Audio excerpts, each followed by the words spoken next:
Precious Podcast. Oh, that's good. That's good. I'm glad we recorded that. I'm going to use that from now on. Cool. And get rid of that stupid intro music that I use all the time. Just use that instead. You don't use the intro music, do you? I use it every freaking time. Why do you not know anything about our sci-fi. own goddamn podcast? Oh, yeah, it sounds like X-Files or something. Yeah, cool. That. So. Anyhow. Yeah. Floating. I got floated. It was my birthday recently. And one of the things... Happy birthday. Thank you. I'm 30 now. We'll have to cover that in a different podcast.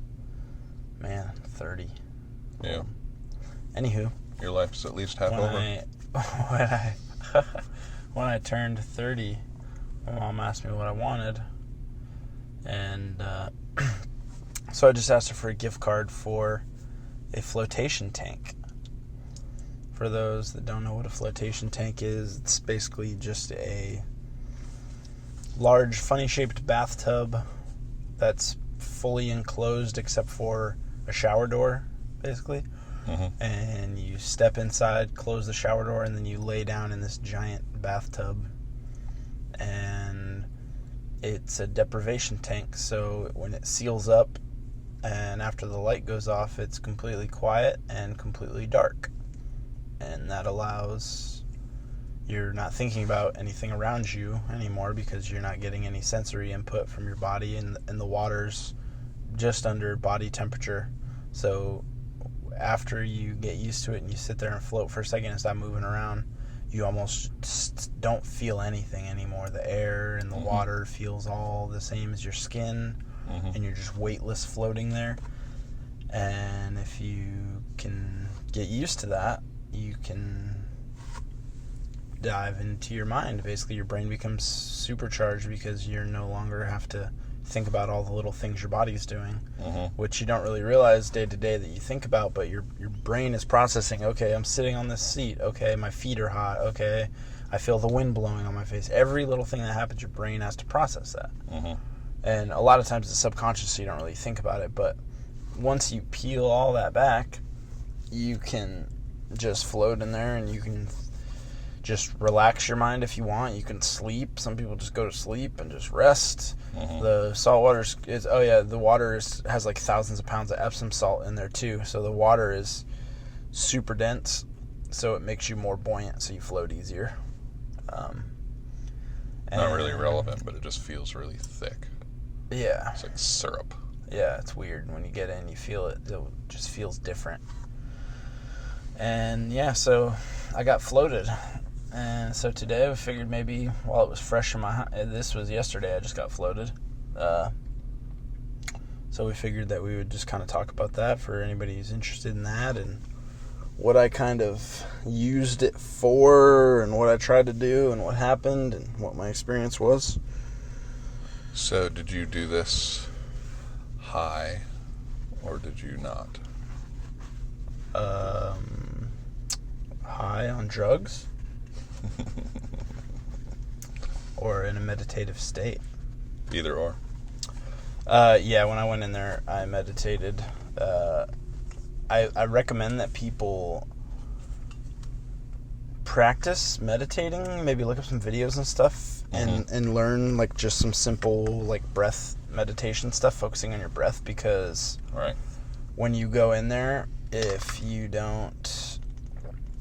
aren't used to putting yourself in that state of mind and only focusing on the breath, because that's kind of what the tank forces you to do. It kind of puts you into a meditative state where mm-hmm. there's nothing else going on. So right. if you're not kind of used to that, it can feel really weird and overwhelming.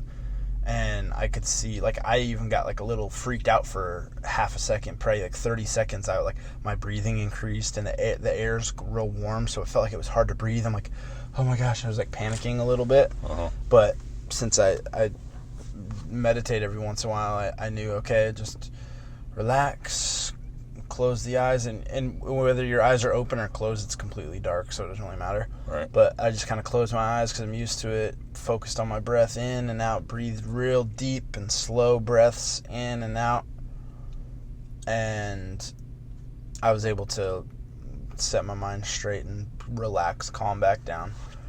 And it was good. And my goal, I've only been one other time, and the last time I went, it was my very first time, so I just wanted to go in there. I didn't make any plans to do anything. I just wanted to go in there and see how it was, experience it for what it was. Right.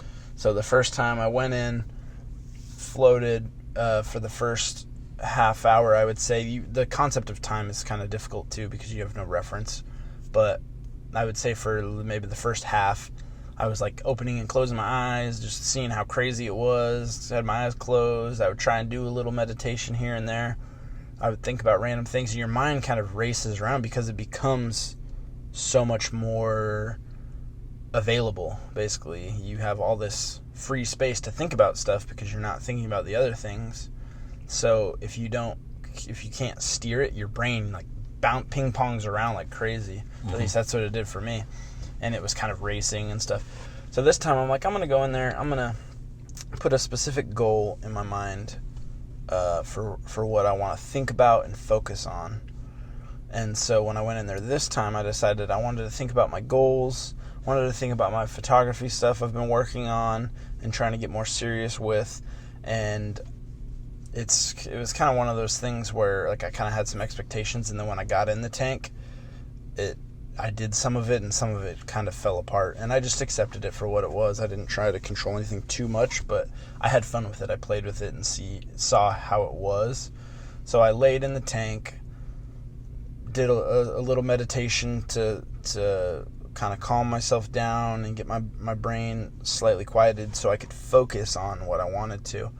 And then as I started to focus on photography, I thought about, what are my plans going to be? I tried to visualize doing a shoot, what poses I wanted to do, because I just recently completed a boudoir studio in my house, so it's a spare room that's completely set up for photo. It just looks like a fancy bedroom kind of, and it's done up real nice. The lighting's real light.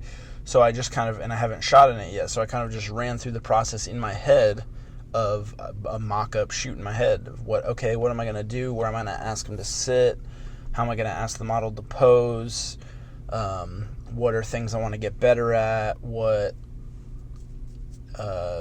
do I need to commit more to, things like that. And then after a couple minutes, my brain would wander. It would dart to something else. It would go to random things. I would start thinking about what I wanted to eat after I got out of the tank. I thought about how cool the tank was. I thought about how quiet it was. I thought about how dark it was. It was crazy. I would open my eyes and I still couldn't see anything.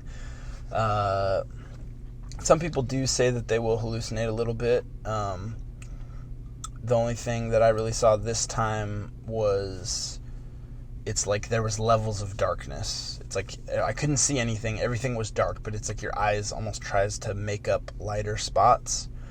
And then as I was laying there with my eyes open, I could watch the edges that were extremely dark, the most black that I've ever seen. They would almost consume the rest of my vision. So it would, like, this black would close in.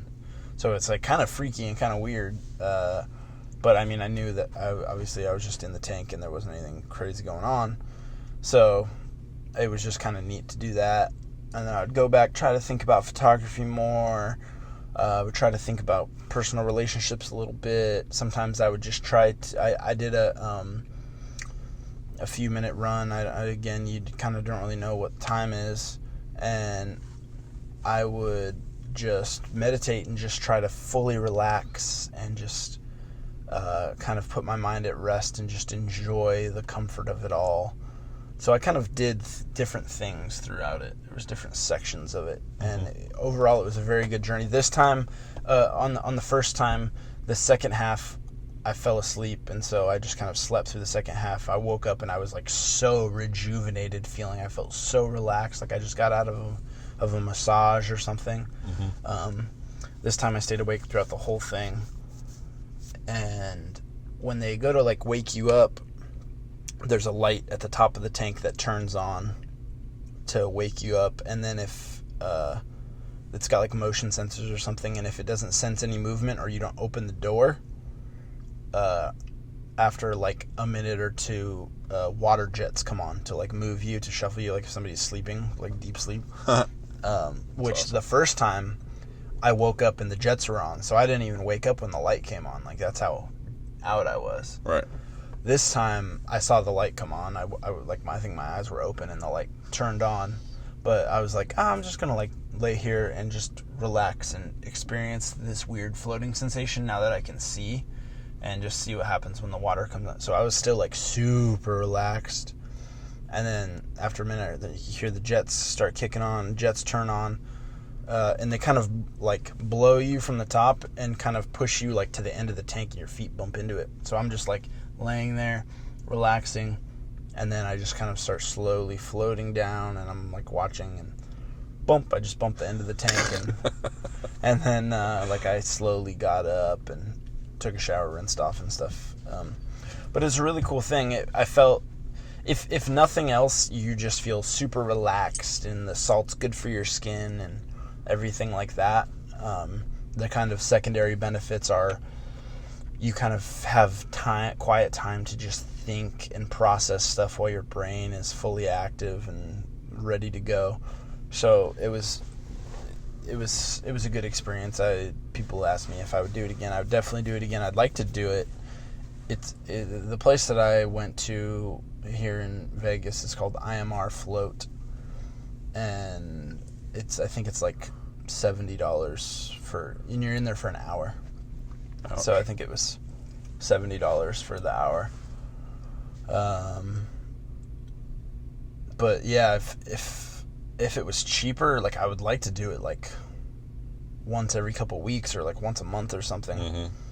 And I'd like to go again and experiment with like some different things, because it's one of those things where it kind of takes time to work into it. It takes time to get used to the feeling of it. Right. So it's like something that could be highly beneficial, but I think you like need the reps to get used to it, because it's just kind of, if you just do it once, it's like like it felt good, it was relaxing, but I think that you could like gain a lot from it. Joe Rogan talks about it a lot, that he actually has one in his house. Must or be nice.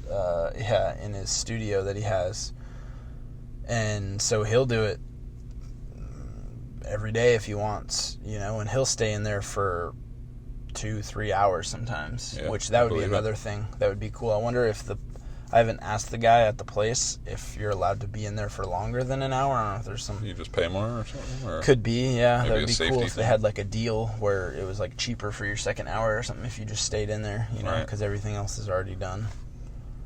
So I don't know. I'd like to figure that out, staying for I would be down to staying for 2 hours. That hour went fast. I was awake the whole time this time, and the hour seemed to go by pretty quick. So yeah, it's just something kind of neat, kind of fun, something different. If you're looking to try something out, relax, see how your mind is or whatever in there, it's interesting. It's a good experience. I would definitely say overall it was good, kind of no matter what you get from it.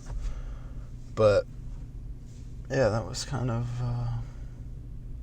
my experience. So what exactly did you get out of it? Anything good, or just a good experience? I think it was definitely a good experience. Definitely relaxed. The physical benefits felt nice. And I have like a routine now where afterwards I go and eat at this Thai place that's like down the street from it. And once you get your sensory back or whatever, Mm-hmm. you kind of realize that you kind of come into it and it's like your glasses are taken off, and you slowly start to notice things again. And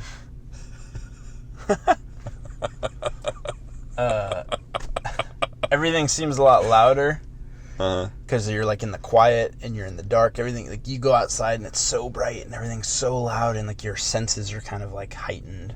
So that's kind of neat.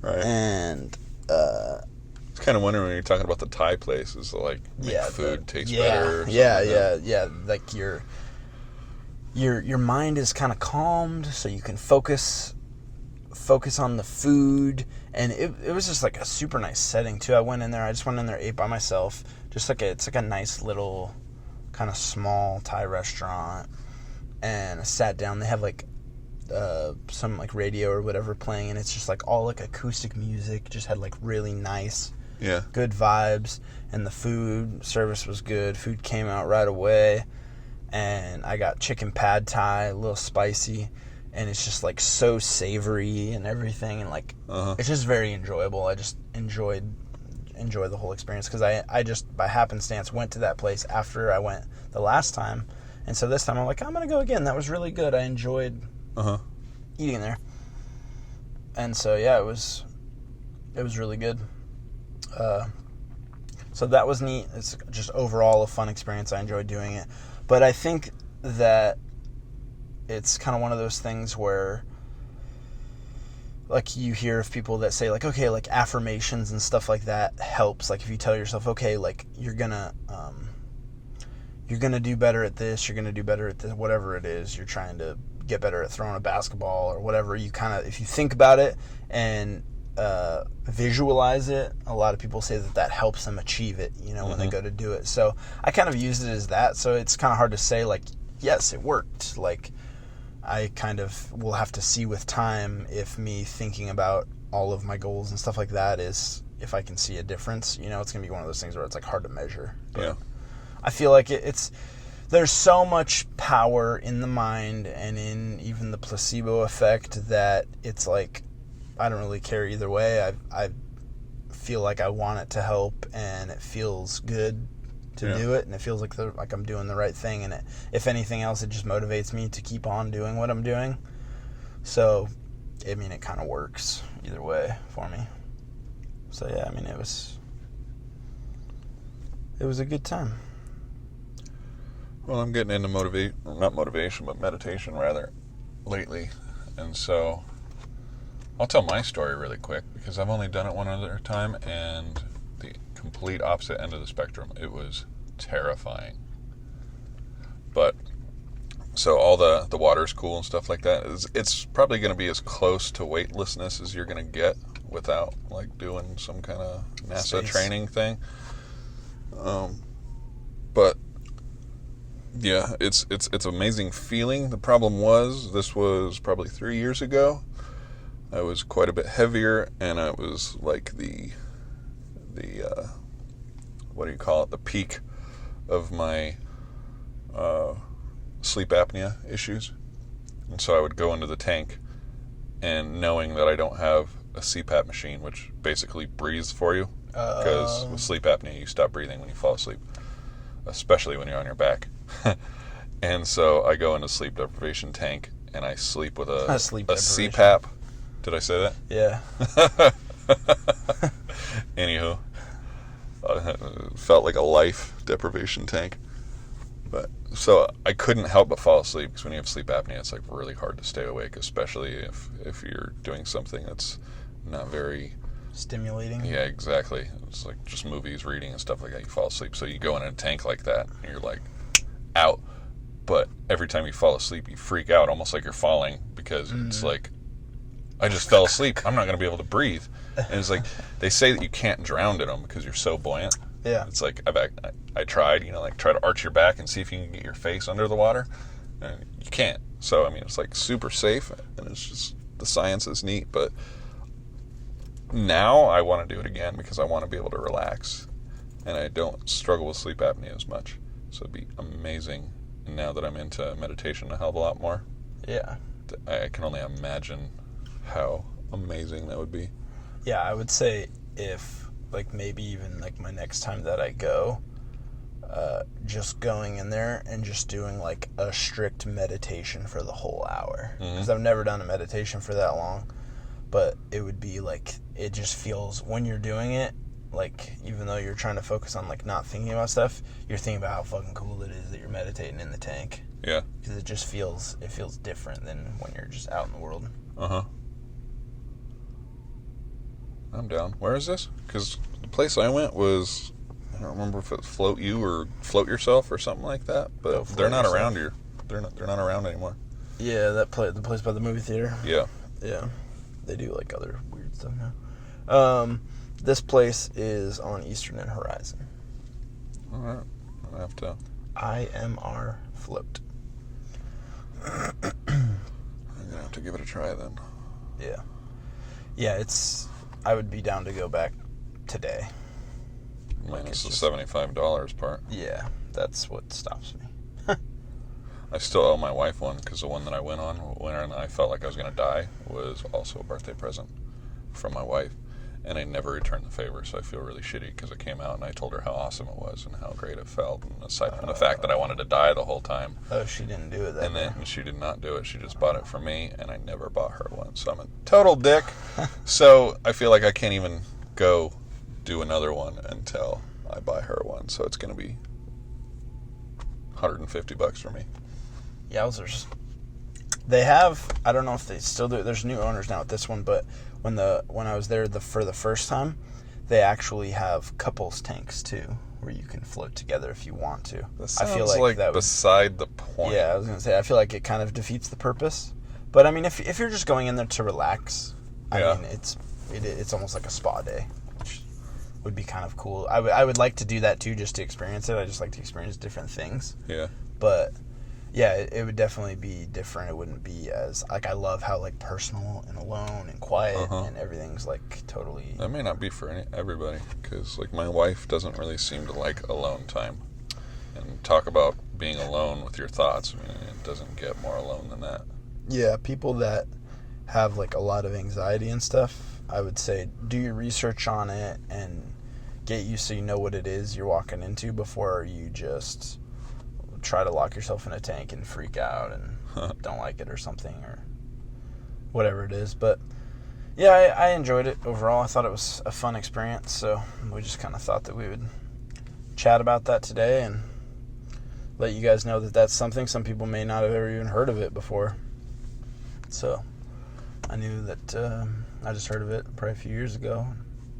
Well, I don't think it's really been but a couple of years that's been available to the public. This has always been it's been available for a long time. Nobody's just known about it. Really? Yeah. And like stores like this? Because I know like psychologists and stuff had access to it because they would use it for different therapies. I don't want to butcher the guy's name who invented the float tank is this guy Crash, or he's like the main guy that had it. I think the main company or whatever that he started was called Float Labs or something like that. His name was Crash. Is this dude? He's been doing it for decades, long time. He's had his own personal one for probably maybe 30 years or something, and opened up a place. But yeah, they haven't been mainstream for quite some time. Joe Rogan has shed a lot of light because he talks about them all the time, and so that like boosted the interest in a lot of people. But I wonder what it would take to get one of those up and running. Like a whole location? No, just like getting your own tank. I mean, thousands and thousands. They're very expensive. He's talked about that too. Really? If you look up the Joe Rogan podcast with Crash and the Float Lab or something like that, he talks about all of that and pricing and stuff like that and how much it costs to run, because it's salt water. There's a giant filtration system that comes along with it. And there's liners and stuff to keep it all waterproof, and it's a big system. It's very expensive. Sadly. Well then. All right. Well, that's kind of all for today. We just wanted to let you guys know that was a thing. See if you guys like it. Try it out. Let us know what you guys think. You guys can feel free to like this video or this audio, however way you listen to it. If you're on YouTube, subscribe and hit the bell, unlike Kyle. Yes, hit the bell. Aaron's sensitive with the bell. Hit the bell, please. You can find us we're on Instagram too, The Dream Crushers Podcast, or just The Dream Crushers on Instagram. I think so. Yeah, The Dream Crushers on Instagram. So yeah, let us know what you think, and we will see you guys next time. Go float your dreams. Go, yeah.